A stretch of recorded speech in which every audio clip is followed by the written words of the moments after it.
Well, you probably don't realise it, but worrying about anything, and especially about the future, it doesn't just make you feel bad. It's actually bad for you. The mere fact of worrying about anything is one of the main reasons why you have problems in your life and why you can't achieve the things that you really do want to achieve. Hi, I'm Liam Naden, and welcome to my podcast, Let Yourself Off the Hook. As someone who has studied success for decades, I have found the formula for achieving your dreams and goals, and it's all to do with how you use your brain. Each week on my show, I will provide you with the tools, resources, and expertise to utilize your brain to its ultimate potential and remove the barriers to your success. And as you will discover, true success in every area of your life only comes when you let yourself off the hook. Success killer, worrying about the future. Are you worried about the future? Do you find yourself being anxious and stressed a lot of the time and thinking about all the bad things that might happen, both to you and to the world? Does a lot of your conversation with other people revolve around discussing the bad things that are likely to happen, the bad things that are happening in the world, and about the doom and gloom of the future?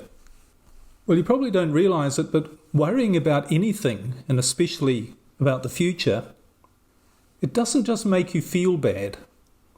It's actually bad for you. And actually, the mere fact of worrying about anything is one of the main reasons why you have problems in your life and why you can't achieve the things that you really do want to achieve.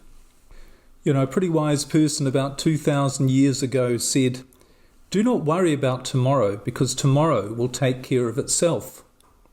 And that isn't just a nice idea. In this episode, we're going to look at all the reasons why worrying is such a bad idea, why it holds you back, and how you can overcome it to achieve what you really want. And here's a hint, it's all to do with how your brain works. Okay, well, it seems like worrying about the future, it's something that virtually everyone seems to do these days. Wherever you look, whoever you talk to, we're sort of bombarded with all of these thoughts and ideas about doom and gloom and how bad things are in the world and how they're going to get a lot worse. But although everyone is consumed with worry, everyone's doing worry, it's actually rather irrational when you really think about it.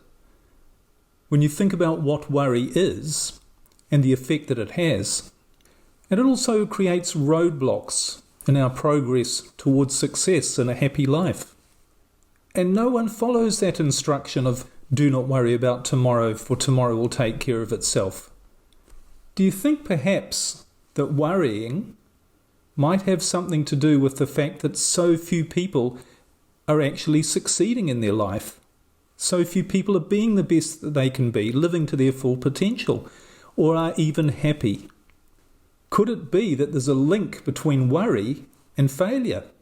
Well, it turns out that there is. Okay, so just think about how many of the thoughts that you have throughout the day that are filled with worry, that are making you feel anxious, stressed, afraid. And they could be things about yourself and your own personal situation. You're thinking, things aren't going well. I don't have enough money. I'm not doing the things that I want to do. My relationship's not going well. And all of these bad things could happen in the future. I won't be able to do all the things that I want to do. I'm afraid of the future because of all of these problems that I have in my life. So what will happen in the future?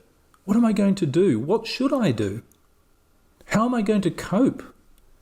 Will I be okay?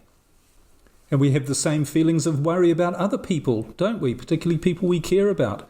And sometimes people we don't even know, strangers on the other side of the world that we see on the television screen.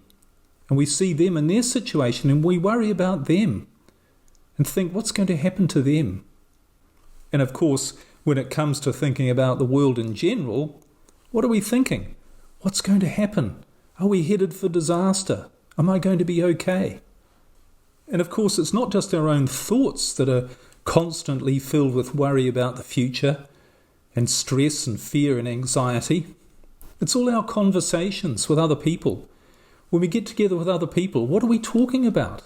Isn't it about world events, about what we see on the news, about what other people are saying is happening in their lives? And of course, isn't one of the major sources of our worry, our fear, our stress and anxiety about the future is the media itself? You know, this almost constant diet of doom and gloom predictions from the experts about all of the catastrophes that are in store for us in the near future. So we bombard ourselves with all this stuff, all this negative analysis and thought about the future and prediction of catastrophe and disaster and bad things happening to us and to the world. And it doesn't have a good effect on us, does it? It doesn't have a good effect on the world. Think about how stressed we become, how many people are unhappy, how many people get sick. The number of people on medication for depression and stress is at record highs all around the world. So what's the result? We don't enjoy our life. We don't enjoy the only thing we have, which is right now. We can't seem to be able to relax and enjoy it because we're so worried and stressed about the future. Now, I'm not saying here that there's anything wrong with thinking about the future. You know, preparing for the future is a basic element of human survival.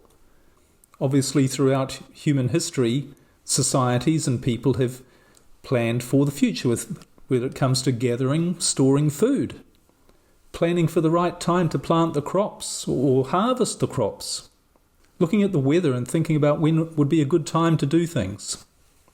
And all sorts of different practices for predicting the future have come about, everything from weather forecasting to astrology, numerology, fortune telling. So there are a lot of advantages with planning for the future and having an idea about what's going to happen. But there's a difference between planning for the future, such as for planting crops, and worrying about the future. A big difference. So let's get on to looking at what those differences are, what those big differences are between thinking about the future and worrying about it. And we'll see that it not only doesn't help, but it literally blocks us from getting us to where we want to be. So why is worrying about the future such a bad idea? Well, the first reason is it's actually pointless. Because the truth is that nobody knows what's going to happen in the future. Literally nobody. And if you think you know what's going to happen, or if you try and analyse and work out what you think is going to happen, you're almost certainly, in fact, you are certain to be wrong. What you think is going to happen is simply not going to happen. And it doesn't matter who you are or how much you know, you're still going to be wrong about what happens in the future. That's virtually guaranteed.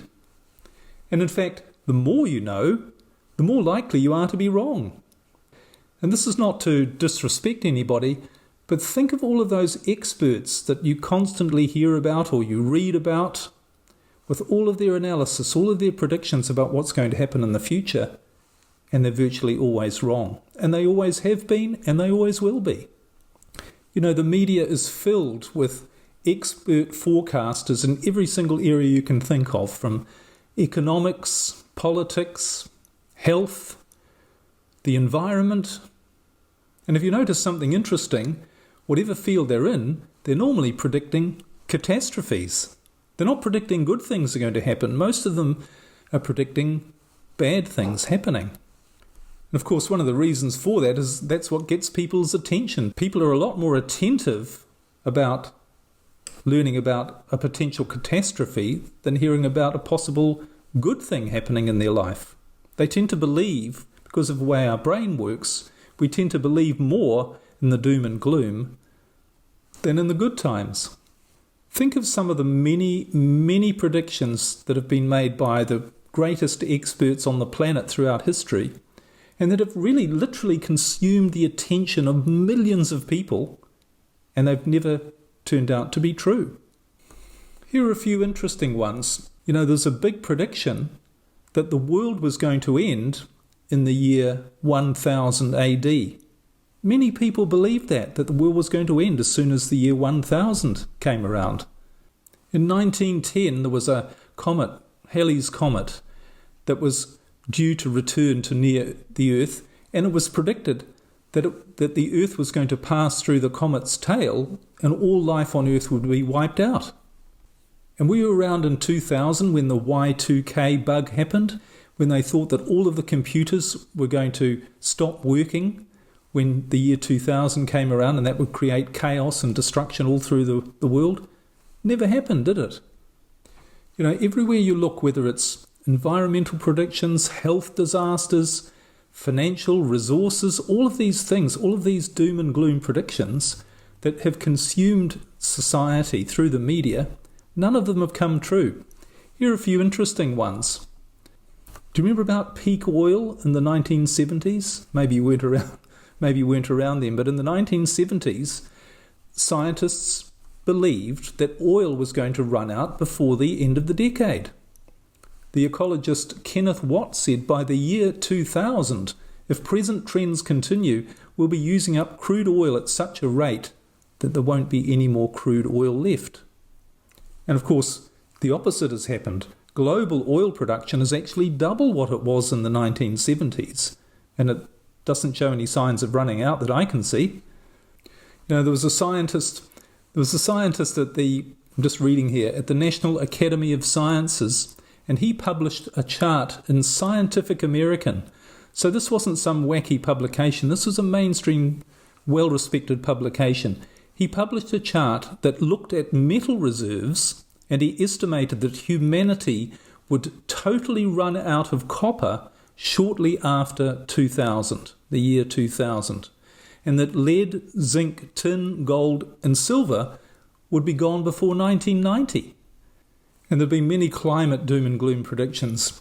For instance, the head of the UN, United Nations Climate Panel, insisted in 2007 that 2012 was the year of irreversibility. And he said, if there is no action before 2012, it's too late.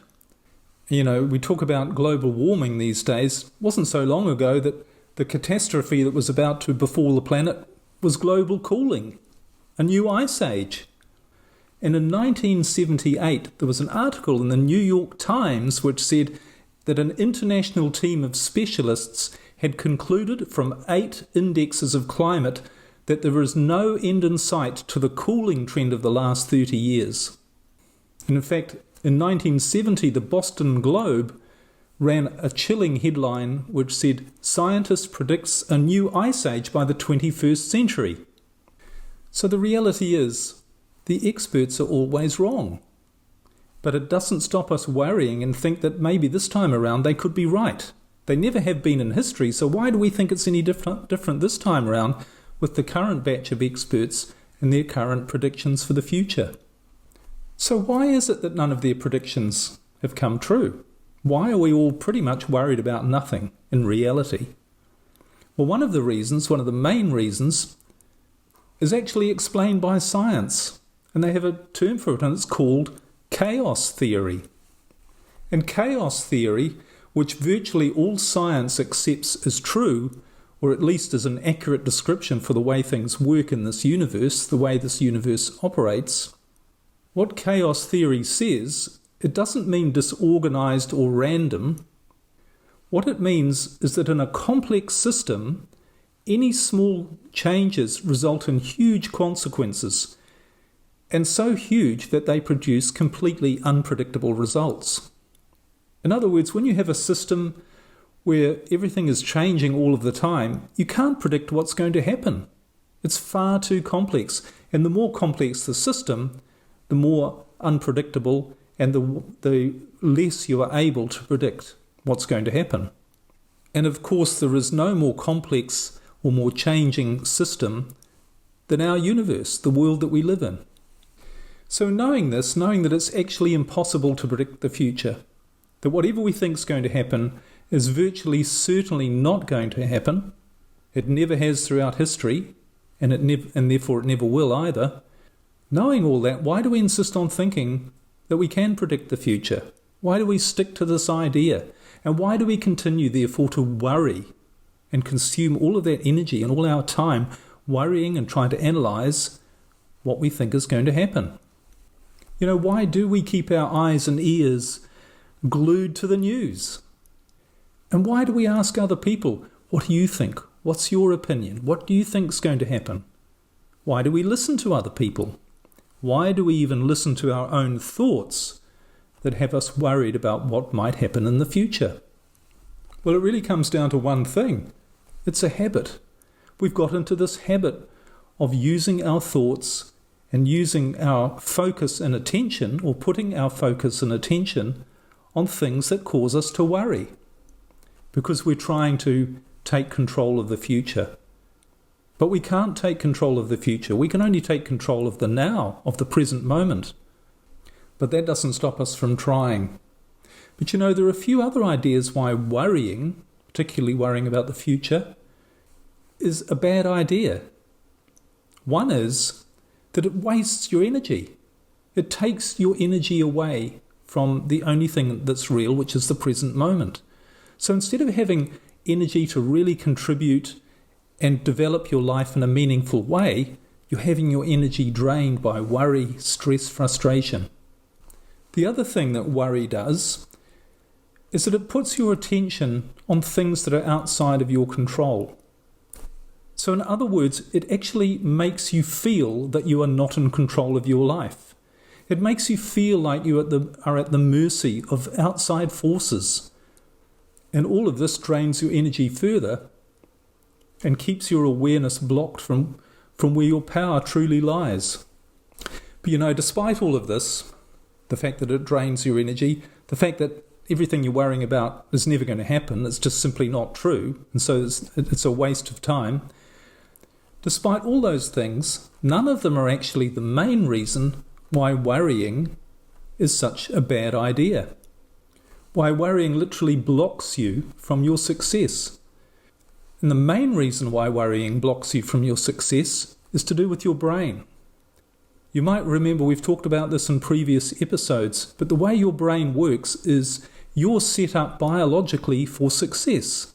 You're set up to be happy. You're set up to be creative, imaginative, resourceful, solve problems, do the right things, avoid doing the wrong things, and have a life in which you are being the best that you can be. Because that's your biological purpose. That makes you have the greatest chance for survival, which on a biological level is how you operate.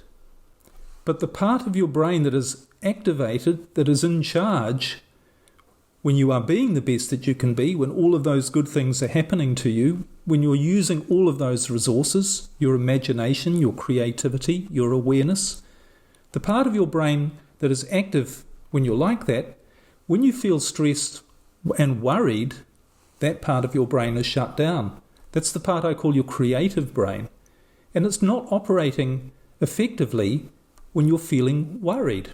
Because when you're feeling worried, you activate another part of your brain, your survival fight-flight response. And in that state, when you're using that part of your brain, you're not able to access all of the resources that are available to you to give you the life that you really want. So that's the real reason why worrying is so destructive in your life, and why it's a success killer. It puts your brain in a state of disempowerment. It's using the wrong part of your brain. Okay, well I hear you say, all right Liam, I get it, don't worry. How can I not worry? There's all these terrible things going on in the world. My life isn't that great. I've got lots of problems. I've got lots of things to worry about. How can I stop worrying? Well, the first thing you need to accept is just what we've been talking about, that worrying doesn't do you any good. It's not going to help. And in fact, that's a major way that you can stop worrying, is when you realize that it's actually damaging you. It's like if someone gave you something to drink that was poison. If you knew it was poison, you wouldn't drink it. It would be a big motivation not to drink it. Even if you like the taste of it, you wouldn't drink it. So it's the same with worry. When you know that worry is actually putting your brain in the wrong state, it's not allowing you to access the state, the part of your brain that's really going to make your life as good as it can be. When you realize that worry is the enemy and that you should simply let it go. And when you realise that most of the stuff you're worrying about is simply not true, never going to be true, then that makes it easier just to say, I'm going to let it go. So what does it come down to then? Once you realise that worry is pointless, how do you get rid of it? Well, it's like so many other things. You realise that worry is just a habit. It's just a mental habit. It's a decision that you've made in every moment to focus on a negative idea, on a negative thought, on some negative information, something that makes you feel bad. And like any habit, it's simple, but not necessarily easy to change. But you can change. You can change the habit. You can change your focus and your attention away from things that make you feel stressed, worried. You can take your attention away from those and say, I'm not going to think about those anymore. I'm not going to put my attention there. Instead, I'm going to think about things that are good about my life, good about the world, because they exist as well. You might not see them on the news, depending on what news you watch, but there's other sources of news that do focus on the good things that are happening in the world. They are there. So you need to make a start and say, yes, I'm just going to change this habit of worrying, of allowing thoughts to go into my mind or allowing my attention to go on things that make me worry. All the predictions about the doom and gloom, I don't need to look at those. I don't need to think about them. I don't even need to talk to other people about them. Instead, I can think, what's good about what's going on in the world? What can I find that's good? What can I find in my life that's good? Because it's all there. It's just a question of putting your attention on it and becoming aware of it. And one of the best ways to do that, to change this habit from worrying about the future or worrying about things or catastrophes or things that you might go wrong, instead to appreciating the good things that are there, that exist, and the good things that are just as likely to, if not more likely, to come up and to show up in your life. A way to do that is to bring your attention as much as possible back to the present moment. Just focus on what's here right now. Look around. Start to become aware of all of these things that you've forgotten about. The good things in your life, the things you can be really grateful for. And also put your attention on just taking the next step. Not worrying about trying to figure out the next 20 things you should do to somehow solve a problem. Just take the next step. Just ask yourself, what's the next thing I should do right now? And just do that. And don't worry about where that's going to lead you. Just know that if you're focused on the present moment, if you're not activating this worried, stressed part of your brain, and instead you're activating your creative brain, just know that it's going to show you the right step. And it's going to show you the right steps after that, one at a time. No more and no less. You'll always be shown the next step. And if you're using your creative brain, it will always be the right step. Now, you might not know if it's the right step or not, but you can know that your creative brain, this part of your brain, it knows it's the right step. It won't lead you astray. And the funny thing is, the less you think about the future, the better it's going to be. And really, you don't want your future to be good. You want your now to be good. You want the present moment to be good. And that includes, obviously, every present moment for the rest of your life.